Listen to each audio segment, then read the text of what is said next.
Chí Trung xóa sạch mọi dấu vết tình cảm trên trang cá nhân. Ngọc Huyền cũng có động thái gây chú ý sau khi ly hôn. Chí Trung tìm cách xóa mọi vết tích, hình ảnh có liên quan đến vợ cũ trên trang cá nhân, cũng như là một lời thừa nhận chuyện ly hôn đã hoàn toàn có thật.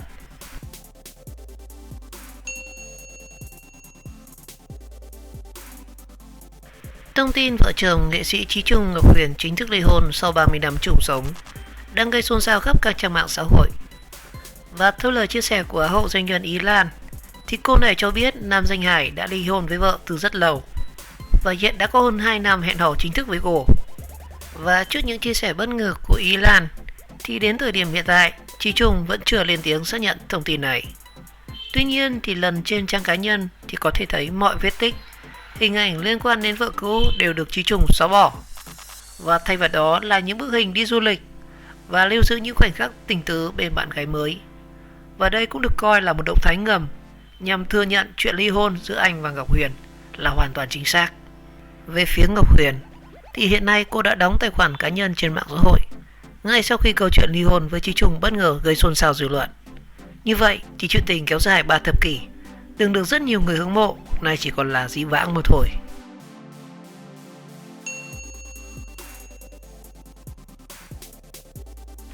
Bà xã của Chí Trung, Ngọc Huyền, tiểu thư nhà giàu yêu trai nghèo 40 năm, bỏ qua hết lần này đến lần khác khi chồng lạc chân rong chơi khắp trốn. Ngọc Huyền nhận mình là ngoan và hiền, còn Chí Trung thì rất lẳng lơ và gia trưởng, nhưng chị chấp nhận chịu thiệt để giữ gìn mái ấm cho gia đình.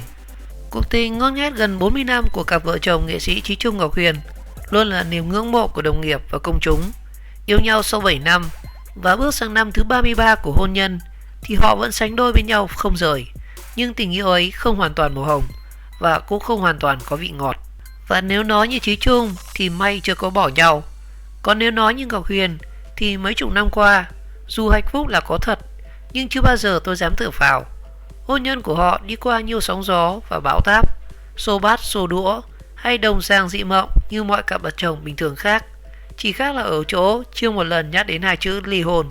Chí Trung nói rằng tất cả là nhờ người vợ cao 1m49 của mình. Cho đến giờ phút này thì người ta vẫn bảo là tôi tốt đẹp. Thật ra được như vậy đều là do Huyền, chứ tôi đâu có trong sạch. Tình cảm của Huyền khiến tôi nếu có bước chân tới hố đen đều lùi và quay trở về. Người phụ nữ ấy đã khiến gã nghệ sĩ đa tình, có buông thả lạt tay hay là rong chơi khắp trốn, vẫn nhớ cánh đồng của mình quay về. Và ấy cũng là một nghệ sĩ, chính là nghệ sĩ ưu tú Ngọc Huyền. Tiểu thư nhà giàu làm vợ trai nghèo, 40 năm vẫn chưa giàu có, nhưng không một lời than thở. Ngọc Huyền là con gái của ông chủ tiệm ảnh Đại Tân Phú Huế, nước tiếng tầm 80 của thế kỷ trước. Chí Trung thì là con trai của cặp đôi nghệ sĩ Quý Dương và Phùng Thúy Loan. Họ quen và yêu nhau khi cùng học tập tại nhà hát tuổi trẻ.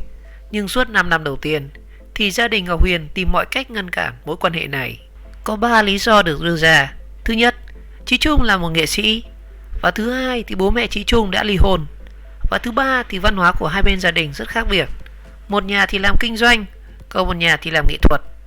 Nhưng Chí Trung bảo rằng có một lý do bố mẹ Ngọc Huyền tránh nói ra, và cũng là lý do quan trọng nhất, là vì anh ấy quá nghèo. Chí Trung lúc đó thì thật sự rất nghèo. Anh sống cùng bố mẹ trong căn thân thể rộng có vỏn vẹn 10 mét vuông, cộng thêm một căn cassette nhỏ. Vào ngày cưới thì nhà Ngọc Huyền làm tới 40 mâm cỗ để mời họ hàng. Còn nhà Chí Trung thì mời gần 20 bạn bè về nhà, rồi ngồi bệt xuống đất để ăn uống. Và trong đêm tân hôn thì đôi trẻ được mẹ nhường cho chiếc giường. Sau đó thì lại trở về căn cassette nhỏ mà Ngọc Huyền đã phải dành rất nhiều tháng trời đi xin họa báo màu về để gấp con ốc sâu lại thành tấm rideau sao cho kín đáo. 33 năm kể từ ngày cô tiểu thư nhà giàu sống trong nhung lụa quyết chạy theo chàng nghệ sĩ nghèo về cái tổ chim cúc cu ấy sống, và đến bây giờ thì họ vẫn không đổi chỗ ở. Dù căn tập thể xưa thì đã được xây sửa lại từ rất lâu. Chí Trung bảo rằng suốt 30 năm ấy chưa bao giờ Ngọc Huyền than vãn một lời về cái sự nghèo. Nếu là người phụ nữ khác thì họ chắc chắn sẽ đặt áp lực lên chồng về tình yêu, nhà cửa hay là tiền bạc. Thế nhưng thì bao nhiêu năm qua, Ngọc Huyền chưa bao giờ hỏi tôi tại sao mình nghèo thế hả anh. Cùng với lứa của tôi thì bạn bè rất nhiều người làm giám đốc, tổng giám đốc các công ty lớn, có nhà cao cửa rộng, có xe hơi đắt tiền.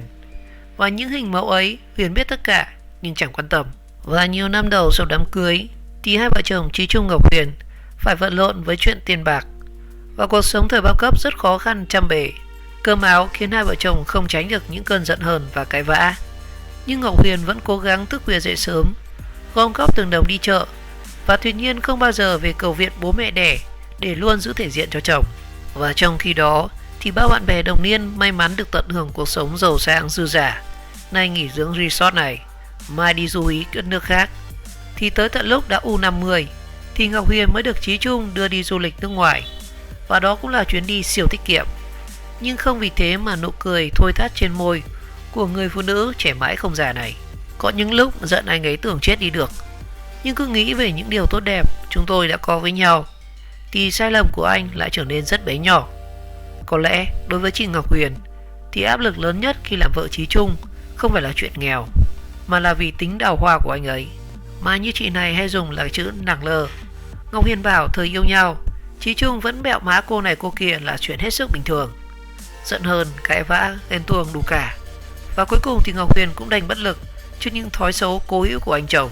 Và điều đáng nói là không biết vì yêu quá nhiều hay vì tính dễ quên mà chỉ cần Chí Trung hạ cố làm lành thì Ngọc Huyền đã tha thứ được ngay.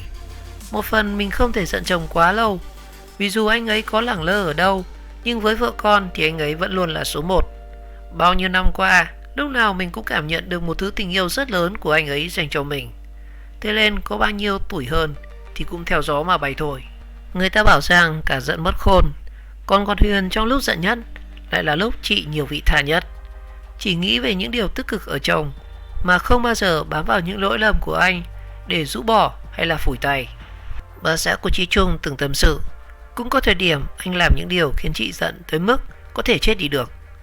Nhưng lạ là chỉ cần bình tâm nghĩ về những ưu điểm của chồng, nghĩ về những ngày gian khó anh lai lưng ra làm việc để lo miếng cơm manh áo cho vợ con, và nghĩ về những kỷ niệm đẹp mà hai vợ chồng trải qua cùng nhau, thì bỗng dưng những sai lầm của anh ấy lại trở nên vô cùng bé nhỏ, và Ngọc Huyền lại bỏ qua hết, và hết lần này tới lần khác.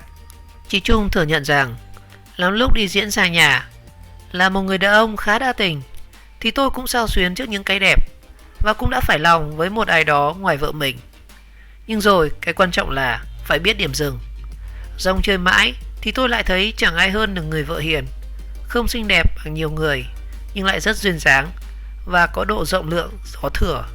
Chị Trung cũng đã khẳng định gia đình anh tồn tại được đến ngày hôm nay mà chưa buông tay nhau ra là nhờ ở cả độ rộng lượng có thừa và cái tính nhẫn nhục của Ngọc Huyền. Và để giữ gìn được hạnh phúc gia đình thì Ngọc Huyền sẵn sàng nhẫn nhịn trước cả những thói hư tật xấu của chồng. Nhẫn nhịn không phải là nhu nhược mà để anh tự tung tự tác, mà nhẫn nhịn ở đây để anh đi chơi biết lối về, để anh dù có làm gì thì cũng nhớ ra giới hạn. Và với Chí Trung, đó là cách Ngọc Huyền quản lý anh, dù chị từ rất lâu rồi không tra vấn, không truy hỏi anh lựa lời. Nếu hỏi tôi có bí quyết gì để giữ gia đình hạnh phúc hơn 30 năm qua, thì đó là vì tôi chấp nhận sự không bình đẳng giữa vợ và chồng. Không nhiều người biết rằng ở trên sân khấu thì Chí Trung rất phóng túng, hài hước, tưng tửng bao nhiêu, thì ở nhà anh là người đàn ông gia trưởng bấy nhiêu. Mặc dù có tật là hoa lá cảnh, nhưng với vợ thì anh giữ gìn như ông Từ giữ ấn. Bạn bè đồng nghiệp thân thiết đều biết cái tính quản thúc của anh này. Ngọc Huyền thì chưa bao giờ đi đâu một mình, dù đã đi với bạn gái. Và đích thân Chí Trung kể rằng có lần Ngọc Huyền xin đi du lịch với mấy cô bạn, xin phép chồng thì anh lại bảo anh đồng ý với điều kiện trước khi xếp vali đi thì em cho anh một tiếng. Ngọc Huyền hỏi để làm gì thì Chí Trung mới thủng thẳng để ra phường ly dị. Thế mà Ngọc Huyền cũng chịu và chấp nhận đành ở nhà. Thế nên Ngọc Huyền cả đời sân khấu của mình cũng chỉ toàn đóng vai trẻ con và bà già, không bao giờ có tình nhân. Một phần vì chị rất hợp với những vai diễn đó, một phần do chị chủ động tránh nếu vai diễn có tạm gọi là cảnh nóng. Còn điện ảnh thì mấy chục năm qua chị không nhận lời của bất cứ ai, chỉ bảo chị không thể thu xếp đi quay phim xa, còn vì con cái và không bao giờ yên tâm giao cho ai cả.